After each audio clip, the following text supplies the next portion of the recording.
কি হৈছে ঘটনাটো বোলে? ঘটনাটো এতিয়া ৰাতি আমি শুই আছিলোঁ 9:30 মান বজাত।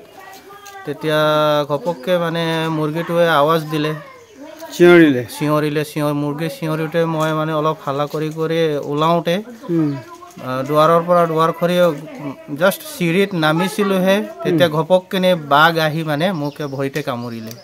কিমান ডাঙৰ আছিল বাঘটো? বাঘটো আপোনাৰ কুকুৰতকৈ অলপ ডাঙৰ হ'ব।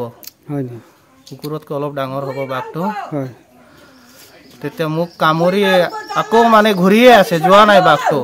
ঘৰৰ চাৰিওফালে ঘূৰিয়ে আছে, ঘূৰি পকি আছে, চাই আছে। মইতো ভিতৰত তেজে হৈ গ'ল ভৰি, ভিতৰত পলাই মানে ভিতৰত মানে তেজ মুচিবলৈ ল'লোঁ। তেতিয়া বাহিৰত গৈ আকৌ গৰু 3জনী গৰু কামুৰিলে। তাৰপাছত আকৌ খুৰাৰ ঘৰলৈ গৈ তাতো এটা দমৰা গৰু কামুৰিলে। তাৰপিছত গাঁৱৰ মানুহবিলাক আহিলে।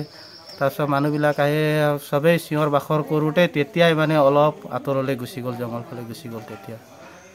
তেতিয়া আকৌ এম্বুলেঞ্চখন মাতি মই আকৌ লখিমপুৰ চিকিৎসা মহাবিদ্যালয় গৈ অলপ চিকিৎসা কৰিলোঁ। তাৰপাছত ডক্টৰে ইনজেকশ্যন দিলে, 7টামান ইনজেকশ্যন দিলে।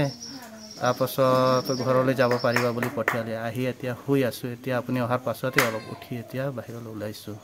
আমাৰ ঘৰ ইফালে কুঁৱাত থিয় হৈ আছিলে আৰু কিবা মোক পুৰা খেদা মাৰি আহিছিলে। মই দৰৱাজা বন্ধ কৰি ভিতৰত সোমালোঁ। তাৰপৰা এইফালে আহিলে সন্ধিয়া সময়ত, আকৌ 9টা বজাত আহিলে। আহি কিনে ইয়াত ভাইটিহঁতৰ ইয়াত কুকুৰা চুকুৰা ঢেৰ খালে, গাই গৰু আমাৰো গৰু কামুৰিছে। ইয়াত পুৰা নাকত আচৰি দিছে আৰু ভাইটিক ইয়াত পুৰা কামুৰি কিনি তেজ ওলাই দিছে। আৰু 108 আহি কিনি লৈ গ'ল হস্পিটেল, ফোন কৰিলে। ফোন কৰি সন্ধিয়া ওলাইছিলে, তুমি দেখিছা ন? মই দেখিছোঁ। মই ফাৰ্ষ্টত দেখিলোঁ এইফালে জোৰা ভাঙি কিনে আহিছে, পুৰা হাতী ভাঙা নিচিনা আহিছে, পুৰা ডাঙৰ আছিল। আকৌ ইমান ডাঙৰ আছে, বাঘেই হয়। ভয় লাগিলে ইমান দেখি কিনি, ইমান ভয় লাগিছে। ইয়াৰ আগে পিছে এনেকুৱা ধৰণৰ বাঘৰ আক্ৰমণৰ ঘটনা ঘটিছিলে নেকি আমাৰ এইখন অঞ্চলত? নাই, আজিলৈকে আমি এইটো বয়স হৈ গ'ল, আমিতো আজিলৈকে একো এইবিলাক এনেকৈ ধৰণৰ ঘটনা গম পোৱা নাই। প্ৰথমবাৰ বুলিয়ে এতিয়া জানো। আমাৰ দেউতাসকলেও কৈছে, তেখেতলোকে কৈছে আজিলৈকে বোলে এনেকৈ ঘটনা ঘটা নাই। যোৱা ৰাতি আপোনাৰ 9:30মান বজাত বাঘ, কুকুৰ নিচিনা বাঘেই হ'ব, আহি এই ভাইটিক আক্ৰমণ কৰিলে। তাৰপিছত আপোনাৰ গাই দুজনী, এজনী ক্ষীৰতী গাই আৰু চেউৰী গাইক আক্ৰমণ কৰিছে। গোটেই তেজ হৈ কুকুৰা 2-3টামান আপোনাৰ মাৰিলে।